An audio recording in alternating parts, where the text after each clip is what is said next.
Hi అండి, అందరికి నమస్కారం. ఈరోజు శ్రీశైలం జలాశయానికి ఎగువన ఉన్న నీటి ప్రాజెక్టుల నిల్వలు, అదేవిధంగా ఇన్ఫ్లో మరియు అవుట్ఫ్లో సంబంధించి తాజాగా ఒక కొత్త సమాచారాన్ని అయితే ఈరోజు మీ ముందుకు తీసుకురావడం అయితే జరిగిందండి.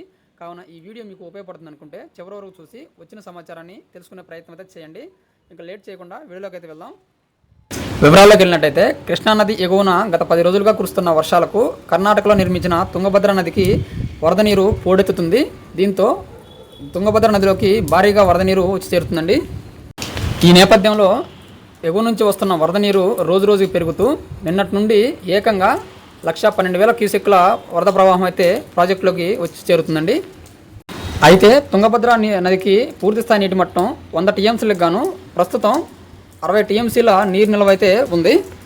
వరద ప్రవాహం ఇలాగే పెరిగితే రానున్న 3 రోజుల్లో తుంగభద్ర నది పూర్తిస్థాయి నీటి మట్టానికి చేరే అవకాశం అయితే ఉంది.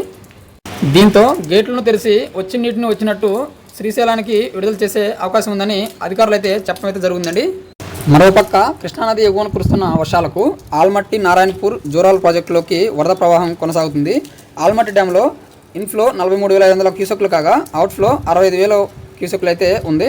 అదేవిధంగా నారాయణపూర్లో 65,500 క్యూసెక్లు ఇన్ఫ్లో కాగా ప్రస్తుతం 70,000 క్యూసెక్లని దిగువకు విడుదల చేస్తున్నారు. జోరాల్ ప్రాజెక్టులో 70,000 ఇన్ఫ్లో కాగా ప్రస్తుతం అంతే వాటర్ని కిందకైతే విడుదల చేస్తున్నారు. ప్రస్తుతం శ్రీశైలం జలాశయానికి 29,000 క్యూసెక్ల ఇన్ఫ్లో అయితే వచ్చి చేరుతుందండి. కాగా 19,000 క్యూసెక్లను దిగువకు విడుదల చేసి నాగార్జున సాగర్లోకి పంపిస్తున్నారు.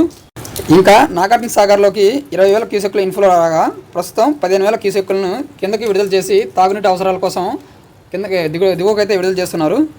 అయితే శ్రీశైలం జలాశయానికి రానున్న 4 రోజుల్లో అటు జోరాల నుండి ఇటు తుంగభద్ర నుంచి భారీగా వరద ప్రవాహం ప్రాజెక్టులోకి చేరే అవకాశం అయితే ఉందని అధికారులు అయితే అంచనా అయితే వేస్తున్నారు.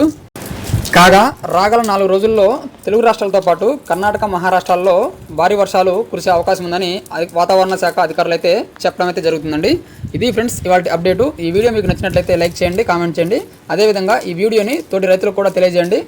ఇంకా ఇలాంటి కొత్త విషయాల కోసం మన ఈ ఛానల్ని సబ్స్క్రైబ్ చేసుకొని పక్కనే ఉన్న బెల్ ఐకాన్ అయితే యాక్టివ్లో ఉంచుకోండి. ఇంకొక కొత్త వీడియోతోటి మీ ముందుకైతే వస్తాను. అంతవరకు సెలవు. Thank you friends.